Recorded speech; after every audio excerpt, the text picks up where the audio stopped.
ನಟ ಕೆ ಶಿವರಾಮ್ ಅವರ ಪರಿಸ್ಥಿತಿ ಸದ್ಯಕ್ಕೆ ಚಿಂತಾಜನಕವಾಗಿದೆ. ಐಸಿಯುನಲ್ಲಿ ಅವರಿಗೆ ಚಿಕಿತ್ಸೆ ಮುಂದುವರೆದಿರುವಂಥದ್ದು. ಅವರ ಒಂದು ಅಭಿಮಾನಿಗಳು ನಮ್ಮ ಜೊತೆ ಇದ್ದಾರೆ.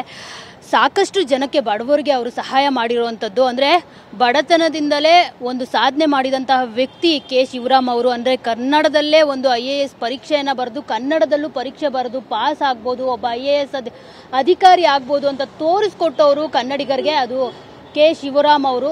ಸೊ ಅವರು ಸಾಕಷ್ಟು ಜನಕ್ಕೆ ಒಂದು ವಿದ್ಯಾ ದಾನವನ್ನು ಕೂಡ ಮಾಡಿದ್ದಾರೆ. ನಮ್ಮ ಜೊತೆ ಏನು ಅವರ ಮಕ್ಕಳನ್ನು ಓದಿಸುತ್ತಿರುವಂತಹ ತಂದೆ ಅವರು ಇದ್ದಾರೆ, ಅವ್ರನ್ನ ಮಾತಾಡ್ಸೋಣ. ಸರ್, ಅವರು ವಿದ್ಯೆಗೆ ತುಂಬ ಮಹತ್ವ ಕೊಡ್ತಾ ಇದ್ರು. ಎಲ್ಲರೂ ಓದಲೇಬೇಕು ಅನ್ನೋದು ಅವರ ಒಂದು ಆಶಯ.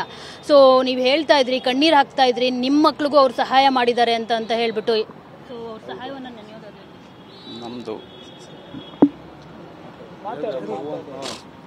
ನಮ್ಮದು ಗುಬ್ಬಿ ತಾಲೂಕು. ಹಿಂಗೇನು ಬಡ್ತಾನೆ ಹಿಂಗೆ ಅಣ್ಣವ್ರು ಕರ್ಕೊಂಬಂದು ಅವರೇ ಓದಿಸಿ ನೀನು ಎಷ್ಟೋ ಥರಲ್ಲಿ IAS ಮಾಡಲೇಬೇಕು ಅಂತೇಳಿ ಅವರೇ ಎಲ್ಲ ಖರ್ಚು ವೆಚ್ಚ ಹಾಕೊಂಡು ಅವರೇ ಮಾಡಿಸ್ತಾವ್ರಿ.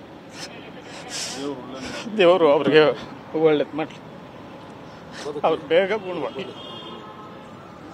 ಗುಣವಾಗಲಿ ಅಂತ ಬೇಡ್ಕೊಂತೀನಿ.